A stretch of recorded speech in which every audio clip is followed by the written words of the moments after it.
So one thing I did not discuss last time is the importance of having loose clothing around your abdomen. I really like our pajamas and these churidars because you can loosen them as much as you need. And it's actually very important. When you do diaphragmatic breathing, you don't want any constriction down there. You become more and more sensitive to it as you start doing meditation. So make sure you're very loose and comfortable. And so we can start our Shanti Mantram first, and then we will move into the practices. Okay?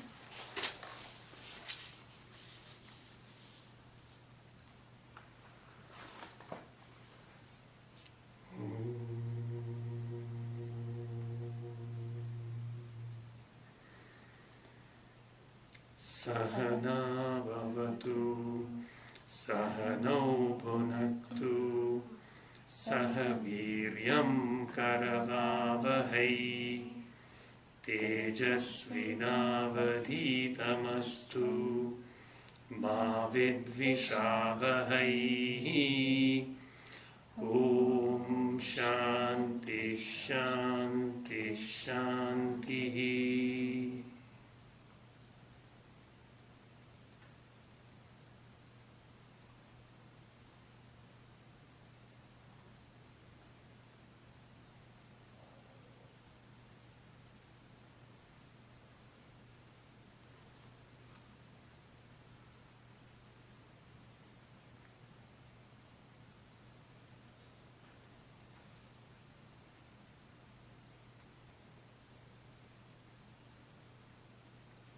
So last time we looked at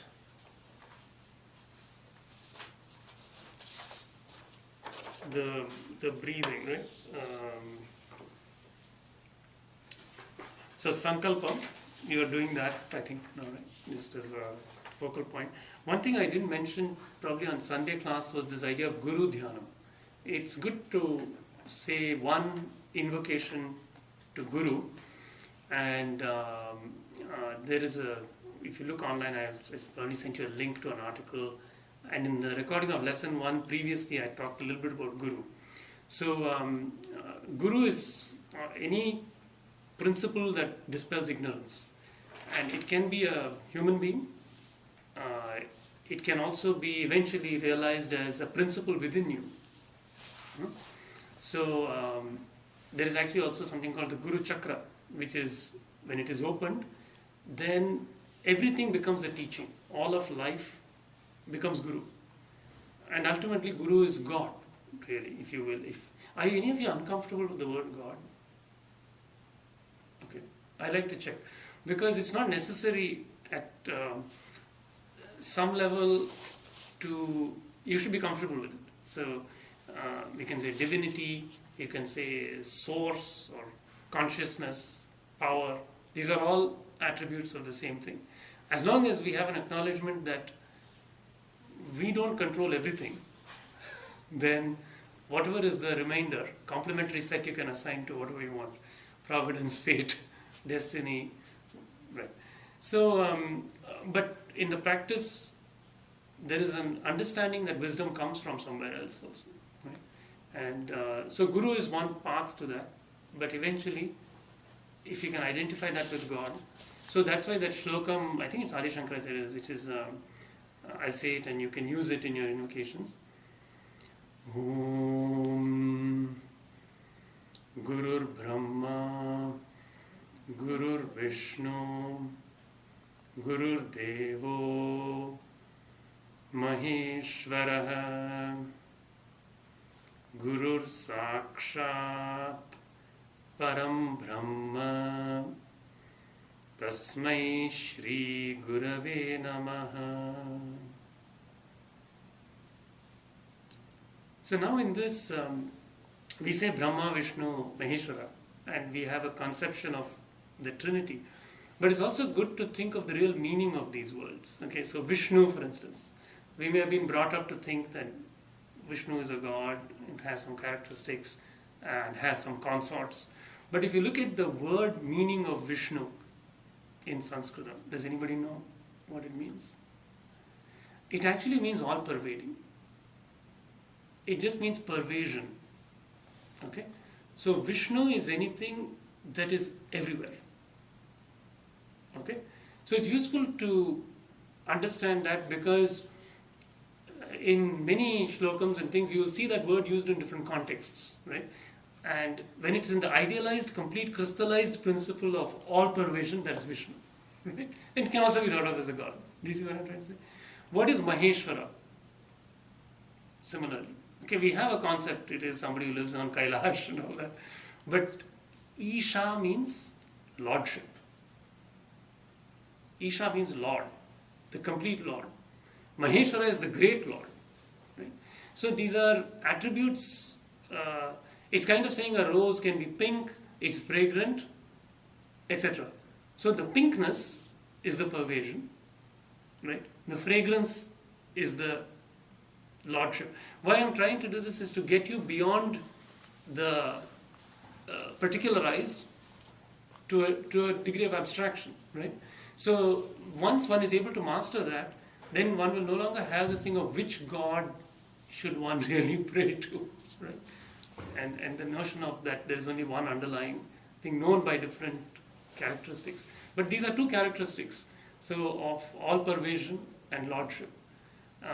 And Brahma is there, Brih is the expansive quality, so the creative aspect is where we pray to. So in the way this verse is normally interpreted, we say the Guru, whoever is imparting the teaching, presumably a physical entity, is the embodiment of these three and the Parabrahman that underlies. But it's probably very useful to also think of it in the reverse fashion, that if you do not have a Guru whom in your near place where you can go and talk to, that these principles are Guru themselves, right? And ultimately that the two become one. There's no difference. And the other thing is that Guru, there are three Gurus, physical manifestations, whom I consider as valid forms of people to be worshipped in this sense. And one is Adi Shankaracharya. This may be repetition for you guys, I didn't mention it to them. So Adi Shankaracharya, and who lived around 700 AD, Sri Ramana Maharishi, and Ramakrishna Paramahamsa. So these three, I believe, meet the qualifications in the Upanishads, where it says the qualities of a guru should be Shrotriyam, Brahmanishtam.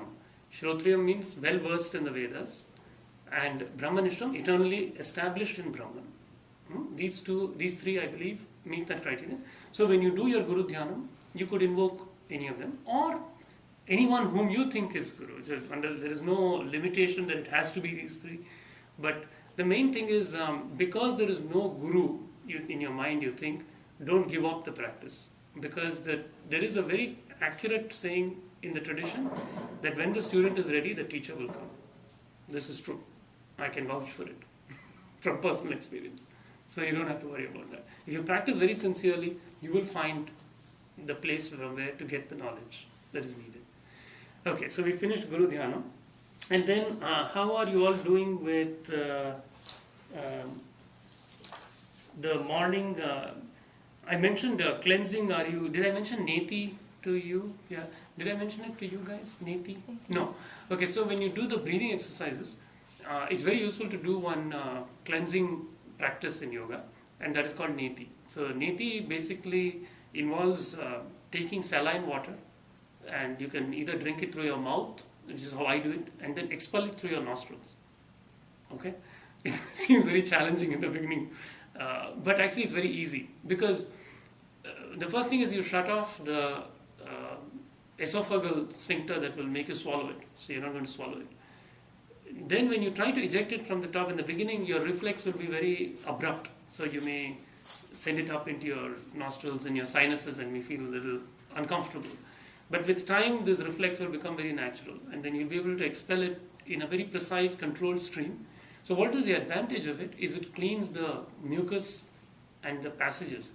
When you do pranayama with some intensity, it will tend to loosen up mucus and phlegm if there is any, and then it will become difficult. You will not be able to do pranayama for long if there is mucus somewhere there. You need to clean the passages, the channels. There's also another way to do it is with something called an neti pot. I've never used one, but I'm told it's very effective, equally effective. So if you can do that, uh, some kind of cleansing, there are actually 6 cleansing kriyas recommended in yoga. But I think for pranayama, at least one should be comfortable with neti. It's a good thing. You can just gargle, to begin with you can gargle and do with the neti pot, get the neti pot, eventually abandon it. It has a very good effect for sinus sufferers. So 95% of my sinus problems are cured with neti. So I think it's very, very, very powerful. Just warm water and salt, that's all you need. Then you're practicing diaphragmatic breathing. Are you making some comfort with the asanas starting, or is it still painful? Both are fine. Both answers are okay. Still painful a little bit. Yeah. Now, one thing when we sit in asana is to keep in mind is the coordination of breathing with asana is actually very important. So when we don't pay attention to the breath while you're sitting in asana, then actually the asana is is not so successful. So maybe I'll give you one. I said I won't teach asana, but I'll maybe share one with you that might be helpful. I said you can start with this leg stretching, right? So you can. This is a good intermediate step to going into siddhasana, right? So when you get up in the morning, you can do that. Then what you can do is get off the cushion now. You can reach over here, right? And now when you reach and you hold, stay in that posture, and then breathe. So when you breathe again, your diaphragm is moving slowly, right? You'll not be able to breathe as comfortably as when you are sitting on a chair, right? Because you have constrained parts of your thing here. But still breathe very gently, and make sure you feel the breath in and out. Okay? Remember it said that prayatna shaithilyam, effort relaxing, ananta samapatibhyam, there's a feeling of connection with the infinite, right? So you should breathe 3 times at least, gently, out 1, and relax.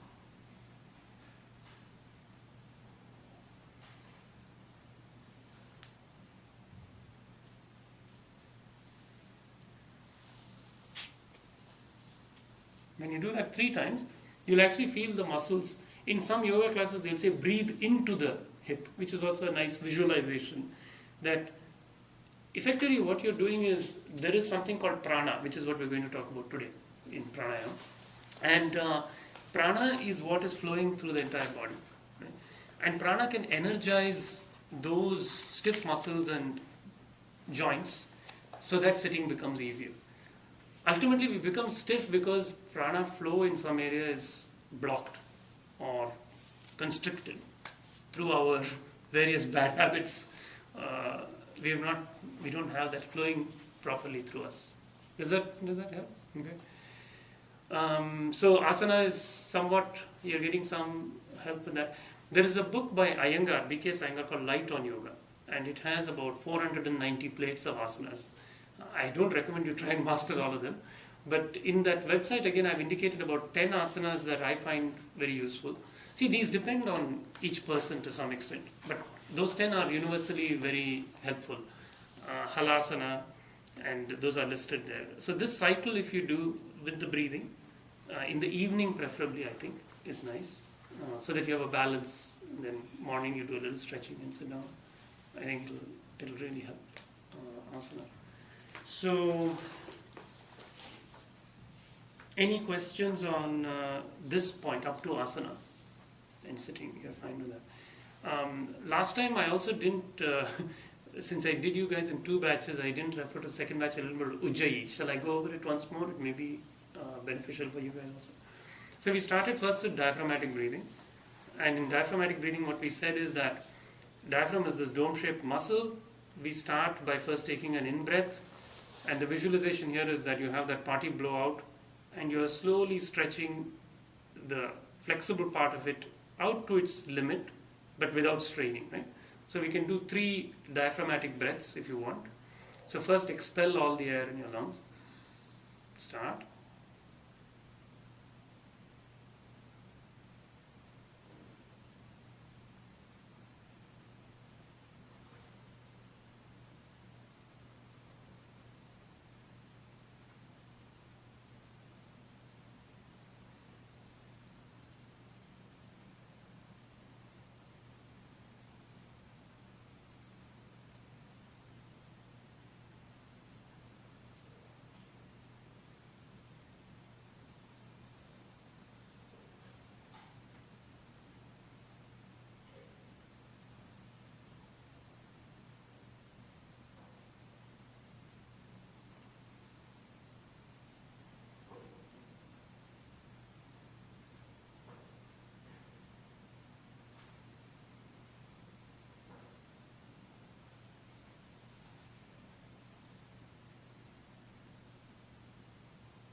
Did you finish your three? Hmm? Now with practice, the breath becomes longer and longer and finer. And that's a very important thing to keep in mind, that the goal is to make it longer and finer. Not shallow, but like a long, thin string, right? So we did diaphragmatic. Now the one Ujjayi that I was telling these guys about is the most simple pranayama. It is completely safe. It can be done even by pregnant women. It can be done while sleeping. It can be done, while lying in bed, while walking. And so it is a safe pranayama. Now when I tell you about pranayama, you should be aware that advanced pranayama is a tricky topic. It is not to be feared, but it's to be respected. So when B.K. Iyengar says prana should be tamed more carefully, he's quoting Swatmarama here, just as carefully as you would tame a wild lion or an elephant. Okay, so he's not joking here when he means that training prana is as dangerous as training a wild animal. Okay, but this particular pranayama that I'm telling you is applicable to everybody. It is very safe and you will not have any problems. Whatever your dosha balance, it will not disturb you. So it is called Ujjayi. Ud means up, is the prefix. Jayi is victory. So it is the feeling of a upwelling of a victorious feeling is what emerges as Ujjayi. So just like you're doing diaphragmatic breathing, you take the in-breath, but when you draw the breath in, this thing called the glottis at the back, right? So when you say the letter ha, say ha, ha. There is a frictional part at the back of the throat, right? This part should be constricted slightly, so that when the air comes in, it kind of whistles through it. Okay, and I'll do it and maybe you can hear it now. So on the in-breath, it would sound like this.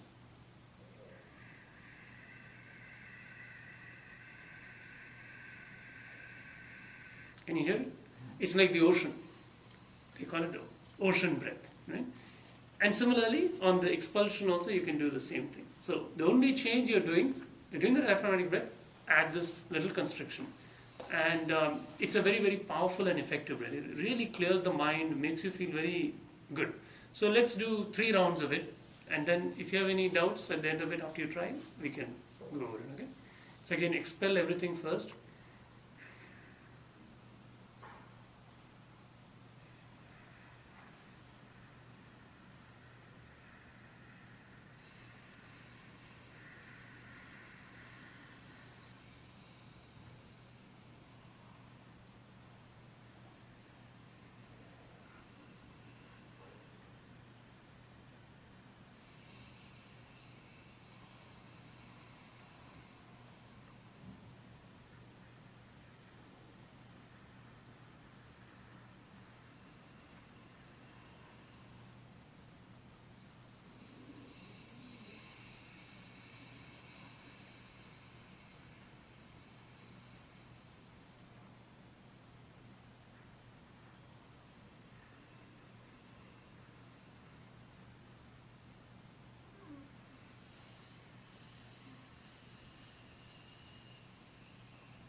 Now the production of the noise or sound is not so important. In time, you can dial it back to as soft as you want. What is important is the tightening of that glottis. Now why is this important? You guys should ask. Okay, so I'll give you the reason in a bit. I think I referred to last time that there are some channels called nadis in our body, right? And this is the channels through which prana flows. I'll explain a little bit more on prana today. Now there is a very important network of nadis near the throat called jalandhara. Okay, it's jalandhara can mean either the holder of water or it can also mean a web. So this jalandhara will later be constricted into a bandha. A bandha is a strong constriction. So you're slowly beginning to practice the exercise of this network of nadis through the Ujjayi and stimulate them so that later you'll be able to hold them. And that's a more advanced pranayama. Okay? So before we get into pranayama, I should first tell you what is prana itself. And it's one of the most misunderstood things in yoga. What is prana? Okay. So if you read most books, they will say pranayama is breath control, but they're actually inaccurate translation.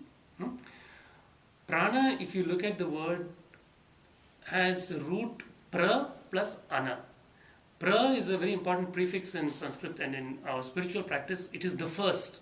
Okay, so you will see it coming before many Prajapati, Prana, Prajna, right? It is that which came first. And then Ana is actually an eater.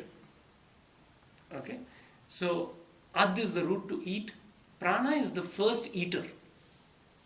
Okay, so it is actually the life force. And prana can eat different things. At one level, on the material plane, it is prana that eats food. We think we eat, but it's actually prana that eats food. In the more advanced meditation, it's prana eats the mind, is another way of thinking of it. So prana is really a flow of divine energy. It is actually, I spoke also about Kundalini and Shakti, right? If you take a pot of boiling water, the analogy is the steam that comes off that boiling water is prana. The hot boiling water, the real energy is Shakti. So the whiff of Ma Shakti in you is prana. Okay? So now this prana can ride on different things. It can ride on the breath. So when it rides on the breath, it's called prana vayu. Vayu is that which flows. So when the prana flows on the breath, it's called prana vayu. And so pranayama in that sense is regulation of the breath, right? But you're not actually regulating the physical air. You're actually regulating the flow of an energy. This is a very key point to understand. And if that's not understood, the mastery of pranayama will not be at hand. You're not controlling just the breath. You're actually controlling a flow of energy. Now this same prana, because it's an energy, it doesn't flow only on the breath. It flows all through the body. Okay? So in fact, the entire human being is encased in several sheaths. The first sheath is called Annamaya Kosha, which is the material sheath, the sheath of food, we call it, right? Interior immediately to that is something called Pranamaya Kosha, the sheath of this prana, of this energy, vital force, right? And so when you go on this inward journey and you said, I want to know the true self, one has to penetrate through these sheaths, right? Now one may or may not choose to explore each of them in complete detail, but they have to be penetrated through, right? So the first step of pranayama, why after we do asana, in asana we are bringing the material sheath to composure, and in the process of asana we are also actually stimulating prana. Many of these asanas, when you do the bending and stuff, you start feeling a flow of energy. The gross pranas are being stimulated. It's flowing through all your body, in every part of your body. And then when you do pranayama, what you do is you're regulating. So when you do the inhalation, that's called puraka. Puraka means filling. Think of taking a pot and you fill water in it. Yeah, puraka. Rechaka is empty, out. Then a third one, which I will teach you in time, is called kumbhaka. Kumbhaka is holding. So you draw the breath, then you must hold it, then release it. And then there are two kinds of kumbhakas, antara kumbhaka, bahya kumbhaka. Antara is interior, kumbhaka is retention, holding after inhalation, holding after expulsion. Right? The bahya kumbhaka is a little harder in the beginning. So in the beginning it's easier to do antara kumbhaka. But again, remember I said this thing that at the conjunctions and the transitions of the breath is where truth lies.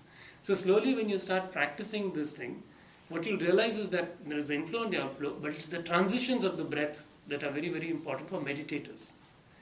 In the long path when pranayama has been mastered and meditation is truly underway, you lose all consciousness of the material air flowing.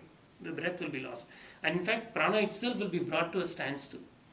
It is then that the mind will come to a rest. So one has to first, but before we get to that mind coming to rest, that is manomaya kosha. That lies interior to the pranamaya kosha. Okay? So we do have to gain an appreciation, respect and understanding of prana on the way to bringing the mind to rest. So it's very logical. So now the prana that we talk about in this context is this sheath, but the Upanishads, when you read about prana is actually the very vital energy itself. It's a very manifestation of Brahman. And sometimes it's used in that context as the manifested Brahman. The other thing to keep in mind is, we think we are breathing in and out. We're always conscious of the energy inside us, but there's actually an energy outside us also. So there is a cosmic prana. And in the beginning you think, I'm going to draw the breath in, I'm going to hold the energy. But in time what you will learn is to submit to the natural rhythm of this energy going in and out of you. You don't really have much control over it. You are not the one in control. Something else is controlling. But that's where the surrender has to come slowly. Right? First you practice, feel that power inside you, and then gradually learn to relax it. Relax your notion of self-control of it and allow it. You just become a witness of this on the stage of what's happening. Right? So let's try the Ujjayi breath 2 times with just this feeling of when you breathe now, because this prana is not riding only on the breath, you can then try to see the feeling of prana going all the way from the nose to the tips of your toes as you breathe in. So just maintain an awareness and don't focus so much on the mechanics. If you don't want to do Ujjayi, just do diaphragmatic, right? If it's too much to put all together, just do a deep breath and try to get beyond the breath and feel this flow of energy at the full extent of inhalation to the tips of the toes, in the full exhalation, going completely outside. As far as you can sort of visually, mentally throw your breath, if you will. Does that make sense? So starting from here to the tips, and then as far as you can send it, if you will. So start with an exhalation.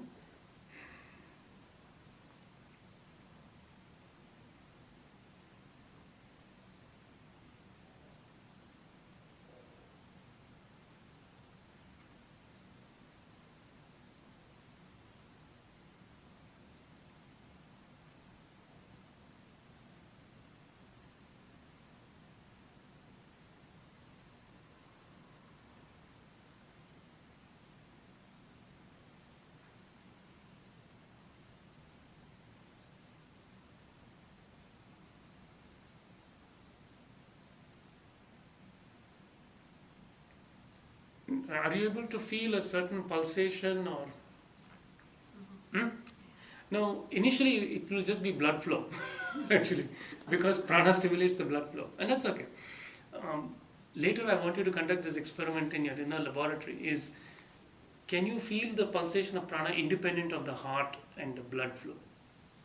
So if you lie down and really calm yourself, and now let's say you play a very vigorous game, you can feel your blood pounding, right? So there's definitely a pulsation to that, right? That is the physical, material manifestation of prana, if you will. Now suppose you lie down and you shut off that pulsation, the physical pulsation. If you listen very intently to yourself, you will feel the prana pulsation while you're doing breathing.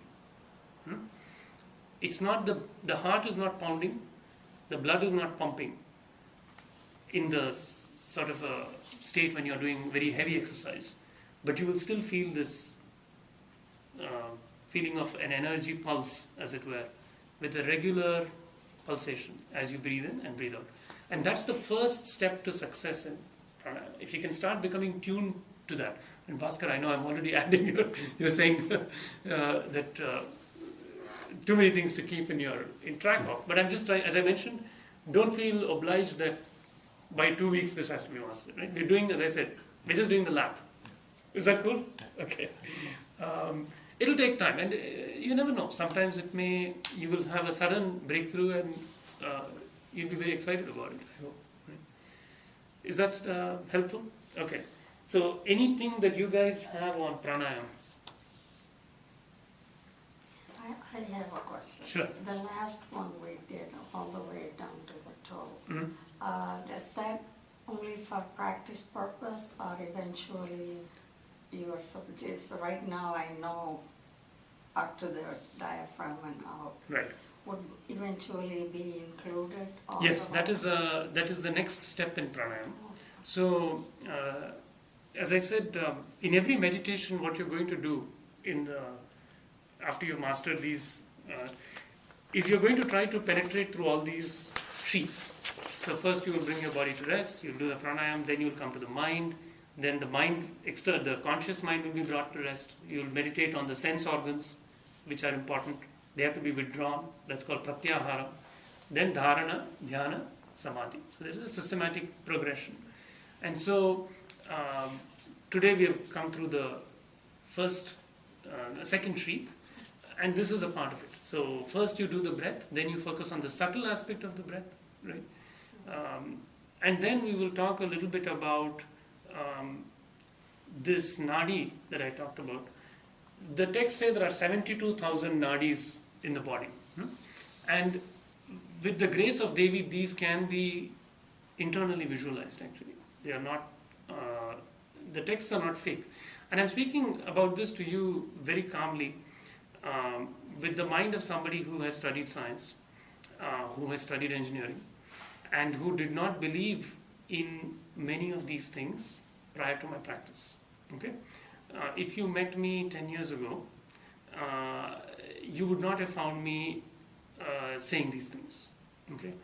So the message that I want to bring, particularly to our community or my generation that is educated in the Western liberal sense, in schools, speaking English, and in a scientific temper, is that science is useful in the material world, but there are about 7 realities beyond the material world. We call them saptalokam, and they are not worlds, but you may think of them as level shades of reality. Okay, and these are actually true, and they can be realized through the systematic practice of yoga, among one of the paths. You can realize it through bhakti also, but I can't teach you that because that is not my path. It is very important. Bhakti is very important. You will need it. But everybody has their proportion which they, some people like to do theory, some people like to do experiments, right? So I can teach you what has worked, and one should only talk about what you know, really, right? And the many things I don't know. So I'm happy to be educated on that. But those things are not false. And because we were brought up in these schools with a scientific temper, we never had an opportunity to understand the wisdom in these things. Now, I had the great fortune that I was taught Sanskrit at an early age. And in spite of my great attraction for science and engineering and the scientific method, coupled with that, I always had a deep love for the Upanishads. So I told myself, I want to learn this stuff. So knowing Sanskrit helped me a lot because I didn't need the intermediary of somebody to translate for me. Now, if you couple that with then a very systematic practice of yoga, as it is outlined in Yoga Sutras, you will see that there is in fact tremendous wisdom. If you put on balance for me all of scientific knowledge here and the Gita on one side, I will choose this as more useful. Okay, and I'm not saying that lightly, because in external world we make our living with this, it is useful, but it has also done a bit of a disservice to us in disrespecting the wisdom that is there in these things. And I think each of you intuitively feels there is something to these things, otherwise you won't be here, right? So, but the inspiration and energy I want to give you is, you can discover it for yourself because you have many natural advantages, right? And it is there, that this is not false, okay? Does that make sense, right? Definitely there are points in the Yoga Sutra where I can point you that yes, this does happen. Okay, it's not just said for the sake of saying it. Right? So practice with that faith will, this is not bogus. It's not made up. But another reason why it fell into disrepair is it's very hard. I'll say that also. Okay, there is a verse in the Kathopanishad, and many of you may know it. You know Swami Vivekananda, right? So you remember his famous saying, "Arise, awake." You remember that in the address to the World Parliament of Religions. Now there is a little, that whole verse in Kathopanishad actually reads, "Uttishtata jagrata prapya varan nibodhata kshurasya dhara nishita durutyaya Durgama patha tad kavayo vadanti. It says, arise, uttishtata, jagrata, awake, awaken yourself. Because right now we're going around like sleepwalkers in this world. Prapya varanni bodhata, that desirable wish or boon you should know. That desirable knowledge you should gain. People don't translate the second verse very much. Kshurasya dhara nishita durutyaya. Like the edge of a razor that has been sharpened is this path. Okay? Durgama patha, this hard path, those who have, the poets who have realized, the rishis, they speak of. Okay? So, because it is so hard, we don't have many people who actually have practiced these things and can come back and say, no, this is true. This works. Right? That's the problem. But it is true. And it is not contrary to science at all. Okay. Now let me give you another example in that. I have two of my friends who are technical guys, so I have to pander to that a little bit here. Right? So you guys know set of measure zero, right? Okay. So let's take reality. Reality is something we say outside, right? We have 5 senses, right? Smell, taste, sight, touch, hearing. Now we apprehend reality, all of reality, only through these 5 senses. Do you agree with me? Right?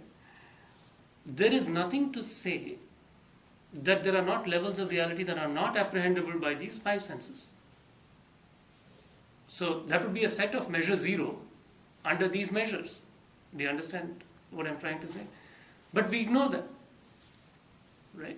We don't want to. That's what the Vedas are telling you. It is that there is a word, actually the word for the senses is matra. If you read the Bhagavad Gita, it says matra sparshastu kaunteya shitoshna sukha dukkhada agama apayino anityaha tan stitikshasva bharata. Matra sparshastu, through contact with sense objects, right? Hearing something, seeing something. Shitoshna, you have experience opposites. Shita is cold, Ushna is hot. We experience these dualities. Shitoshna, Sukha Dukkhada. And then, of course, pleasure and pain. Agama apayino anityaha. They come and go. They are transient. Nobody has ever experienced cold permanently in their life, nor heat permanently, or pleasure or pain. Anityaha, they are transient. They are not nitya. Tan stitikshasva, endure them. Develop the titiksha for them. Bharata, he says to Arjuna, right? So this word matra is very important. It's a measurer. We measure our world with these 5 senses. Now let's take an example. Let's suppose that we have a set of blind people, okay? And suppose I bring to them a beautiful painting. And I say, well, here's the reality for you. It's such a beautiful painting. And all the blind people are going to say, what painting? There's no such painting. The only reality I know is what I can touch, what I can smell, what I can taste, what I can hear. There's no painting. Right? Then suppose by the grace of God, one person's eye is opened. And that person says, oh, there's a beautiful painting. Then that Rishi tries to come back and explain to us, actually, there is a painting here. And he says, well, explain it to me. That's what we are saying, right? Explain this yoga to me. Well, the Rishi tries to say, it's like touching, but it's not like touching. You know, you can touch it, but it's not, seeing is not touching. Do you see what I'm trying to say? That's why Brahman is said agrahyam, achintyam. It's beyond the mind. But it doesn't mean it doesn't exist. Right? It's just that the way we have learned to measure reality has its limits. And science is very good in that measurable space, but it does not say anything and does not contradict the fact that there can be immeasurable parts of reality. That's the key thing. If we can have that humility and acceptance, then all these debates about science versus religion, all this bogus, you can take it and put it in the dustbin. They are not contradictory at all. Right? They're talking about different dimensions. Another example. Let's suppose you have an ant that lives on a one-dimensional unit inch. The ant can know 0 inch, 1 inch, half inch, etc. So suppose a sage comes to the ant and says, actually you live in a three-dimensional world. Okay. Now, what is the ant, if you put yourself in the mind of the ant, it's going to think 3 dimensions means maybe there are 3 inches. Okay, it's always thinking in the same frame that it knows, which is inch. That's all it knows how to measure. So it goes from 0 to 1, says, no, there's no 3 inches. So, people go and measure yogis with all the scientific instruments and they say, oh, there is some Kirlian photography. It's ultimately not measurable. You cannot map a nadi with an instrument. You cannot measure consciousness with an instrument. Okay? And all these efforts that try to do that are ridiculous. It makes no sense. You cannot do it. Okay? That which has already been defined as beyond this dimension, you cannot measure in this dimension, right? So the ant will keep searching for something beyond 0 and 1 and say there's nothing beyond 0 and 1. Right? But the truth that the sage has told the ant does not become invalid because of that. Right? So in this experience that you're trying to think, in the beginning it may seem very absurd or far-fetched. But if you keep these examples in mind, I think logically you can convince yourself that at least it's worth a shot of exploring. Would you agree? Yeah.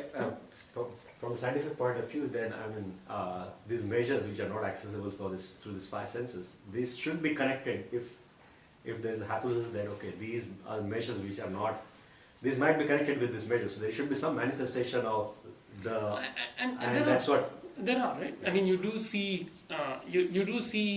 that's a very good point. So when you do yoga, people do become, their physical thing improves, and then everybody gets stuck on that only, right? The physical improvements, right? And in that context, also I'll tell you how things are often taken out of context. So there's, in this prana example, I said there is a verse from Bhajagovindam that I wanted to draw to your attention, and so that one goes, Yavat pavano nivasati dehe, tavat pritchati kushalam gehe, gatavati vayo deha paye, bharya bibhyati tasmin kaye. Is that? Yeah. Remember. So what it says is that Yavat pavana, as long as the breath here, pavana is wind, but breath exists in the body, nivasati dehe. People ask, are you well? Are you kushalam? Kushalaman kepa, right? Are you well?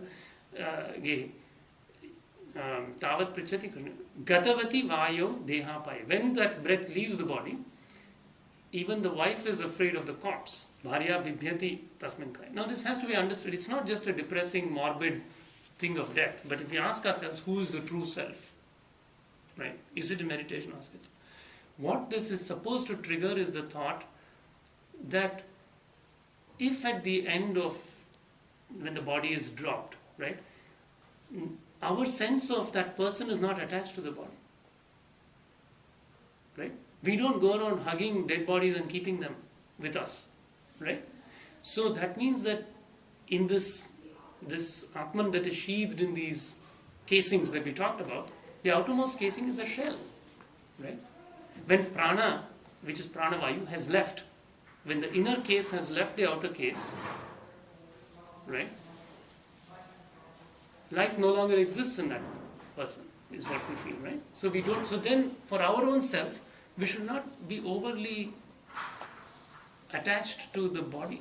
That's the whole point it's trying to make. That doesn't mean that you have to scorn the body or spit on it or disregard it.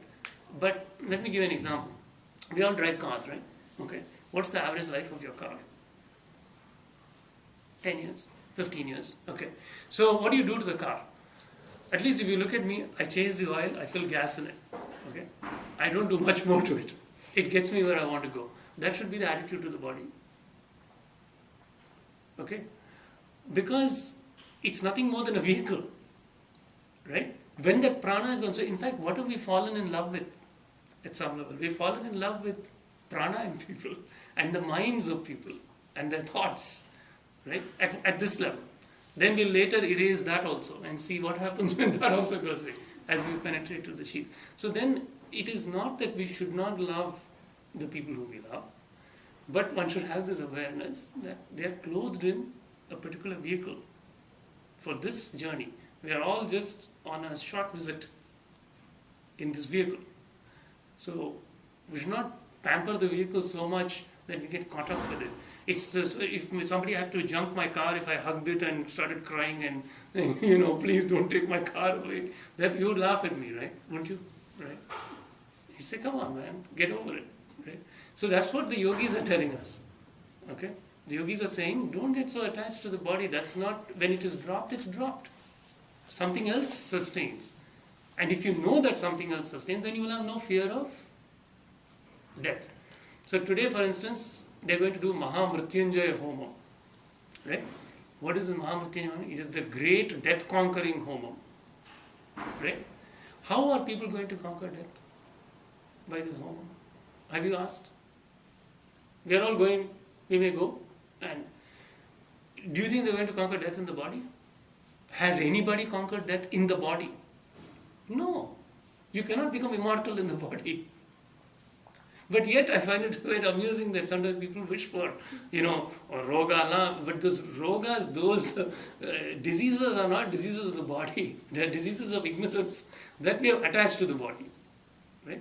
The body will be dropped by me, by everybody, some point in your life. It's dharma. You cannot violate the dharma. Nobody has crossed it for the last 6,000 years. Nobody is going to do it through any yoga. But it is possible that you may identify that I with something different than the body. And when you identify that I with that which is immortal and that is unchanging, you're released. Then there's no more fear of death. Right? And in fact, through yoga, that is possible. It's possible to know that I. And that's why I sometimes think yoga is more about the science of dying than the art of living. But nobody, if you put a title like that, nobody will, even you 6 guys may think twice about enrolling for a class. Right? But anyway, it's some fun things to ponder. So we'll proceed through pranamaya kosha, and you guys will can continue. If you have questions, just email me. In this first lesson also I addressed it, breath awareness, 2-to-1 breathing. One thing that's useful is, again, not to add too much to your thing, but inhalation for X counts, exhalation for 2X counts is useful. And slowly, I mentioned, you start getting in the habit of counting the length of your breath with an intention of eventually lengthening that. So initially you may do 1, 2, 3, 4, 5, 6, 7, 8 in, or 4 in, 8 out, 8 in, 16 out. The more you exhale out, it's beneficial in building the capacity for lengthening. And then spinal breath is again a variation on, so the main idea is to keep, as I said, the mental feeling of this energy going to the base of the spine and coming up. That's a variation of the one going all the way to the toes that I said. That can be attempted after you finish the toe visualization. So that's pretty much what I have, I think is good for today. And if you want, you can read this thing on Yama and Niyama. I was planning to go through that, but we can go at a pace, whatever pace is good. There's no point in just rolling through stuff, confusing everyone. We'll go through steps that are useful. And did you give some thought to this thing of swabhavam? Did you, I asked